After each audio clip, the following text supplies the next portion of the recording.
pessoal, tudo bem com vocês? Vamos então ao nosso primeiro vídeo dessa nossa gloriosa nova série que estamos intitulando de Elementos Paratextuais. E hoje nós vamos trabalhar especificamente com o texto O Fim de Alice. Tá? Este que foi o meu livro até então mais adotado em escolas, né? Principalmente com nonos anos do ensino fundamental. A gente vai pegar alguns elementos que a gente pode trabalhar sobre eles para então partirmos para a nossa prática dentro desses elementos paratextuais. O Fim de Alice, para quem não sabe, foi um livro lançado no ano de 2015. É uma novela em que, rapidamente, né, ocorrem dois eixos narrativos. Né? Nós temos, então, por um lado, a história do Ícaro, que é um cara que trabalha numa editora, que recebe vários originais, ele vai dispensando esses originais porque não vê nada que preste neles, ele não curte, ele não gosta, mas isso é um pouco reflexo da vida dele, né? Do quanto ele não consegue se aproximar de coisas diferentes. Por outro lado, nós temos a história da Alice, que é uma moça que, após a separação do antigo namorado, ela meio que se perde na vida, né? Porque ela valoriza muito a questão da beleza, e por conta disso ela pensa que pode conseguir as coisas por este meio, e percebe logo nos primeiros movimentos que a vida não funciona assim. Então ela começa a escrever uma série de textos, né, que abordam, na verdade, a vida pregressa a esse movimento dela, e que ela manda para uma editora, para que então, quem sabe, ela seja publicada. Aí essas histórias vão se cruzar, esses moços vão começar a reviver momentos anteriores, e por conta disso nós teremos uma história que vai evocar diversos sentidos, diversos sentimentos aí entre eles. Bom, o que é importante a gente destacar de cara, né? Essa narrativa, na verdade, quando eu montei, primeiramente, quando eu escrevi esse livro, eu não tinha a pretensão de que ela fosse uma narrativa infanto-juvenil, ou juvenil, melhor dizendo, né? Justamente porque ela tem uma temática um pouco mais adulta, né? Um pouco mais pesada, digamos assim, para ser discutida em alguns termos, né? Então,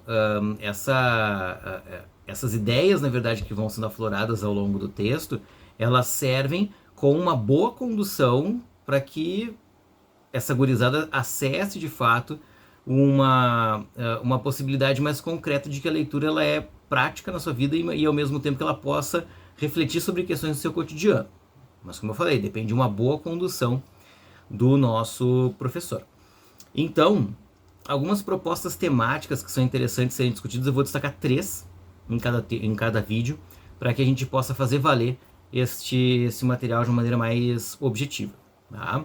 Então, acho que em primeiro lugar, um tema que é bem relevante é a questão da beleza.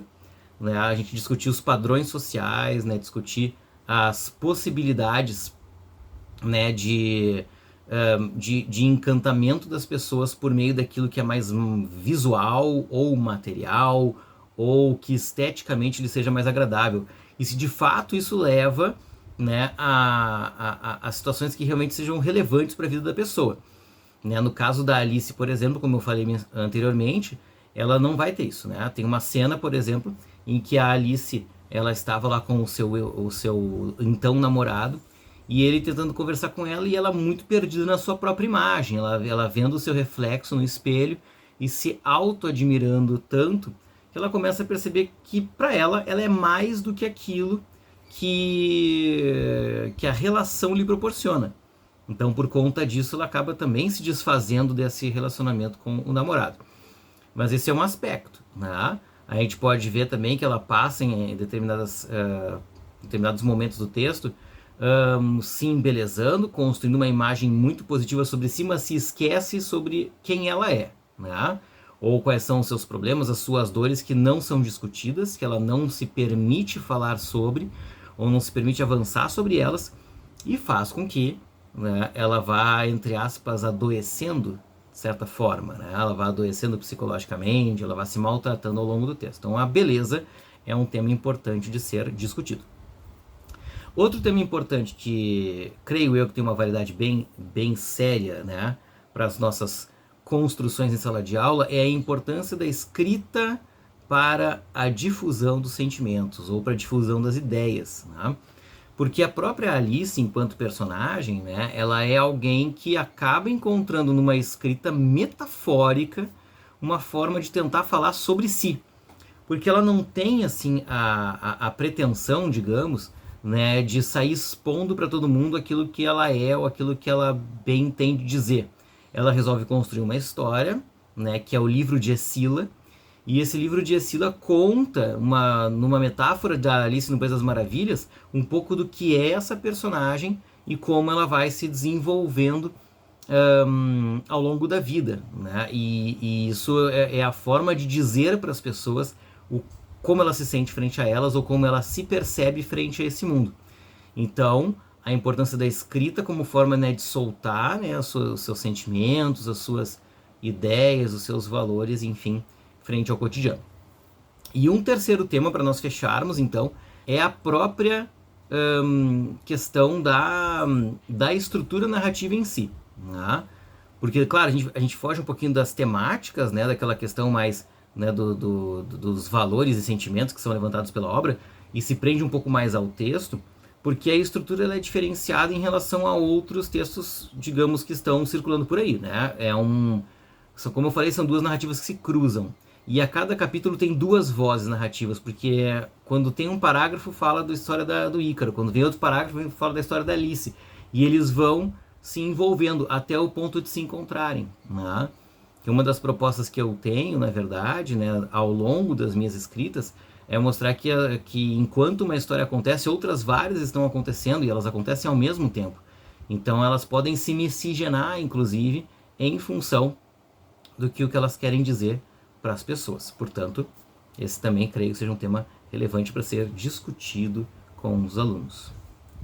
Em relação a enredo e realidade, acho que é importante a gente observar, né, os espaços em que a narrativa acontece, quem são esses personagens, como é que eles se percebem ao longo da narrativa e como é que nós, enquanto leitores, os percebemos. A gente consegue encontrar, de fato, Ícaros, Alices e Senhores D ao longo da nossa vida, né? Quem esses caras representam, né? Que pessoas eles são, né? Que ideias são possíveis a partir, né, desses personagens. Então acho que essa tríade, né, que envolve os dois protagonistas e o antagonista da história são bem importantes, né, aliás, é bem importante para que a gente consiga de fato dizer aquilo, né, que as pessoas são no cotidiano. Então, né, sempre buscar aquele emparelhamento com a realidade é interessante, né? Que situações a gente pode perceber, né, que tem a ver com o texto, né, que fala um pouco de alcoolismo, fala um pouco, né, desse fechar-se às coisas do mundo, né, e não querer, né, ver os seus sentimentos, né, explorados por outras pessoas, enfim, né, que outras ideias que esses personagens representam que poderia de fato, né, trazer uma diferença, né, aliás, uma semelhança com a nossa realidade a ponto de nós refletirmos, opa, será que nós somos assim? Será que nós não somos? Será que nós queremos ser assim? Será que nós podemos ser assim? Né, será que é interessante para nossa vida? Será que não é? Então, é bom de pensar também um pouquinho sobre isso. E para a gente finalizar, como nós já falamos dos personagens, né, que são relevantes para serem pensados ao longo da narrativa, né, a Alice, o Ícaro e o Senhor D, eu indicaria o que vem ocorrendo com a leitura desse texto, né? Normalmente para nonos anos do ensino fundamental 2 ou para o início do ensino médio, primeiro ano normalmente, primeira série. Por quê? Linguagem é importante ser cuidada, temáticas como elas são exploradas também devem ser muito bem cuidadas na hora de ser trabalhado com os estudantes, e estrutura narrativa, que não é a convencional e ao mesmo tempo ela traz, né, outras possibilidades de abordagem para o nosso interlocutor. Bom, então é isso, pessoal. Espero que vocês tenham gostado desse vídeo, que aproveitem, que tragam, né, possibilidades aí de trabalho com este material. E se porventura tu conhece o Fim de Alice ou já trabalhou com o Fim de Alice, escreve aí pra gente, né? Fala um pouquinho como é que foi a tua experiência, para que nós possamos então, né, saber também outras estratégias que o pessoal utiliza para o trabalho com esses livros em sala de aula. Certo? Um abraço a todos e até a próxima.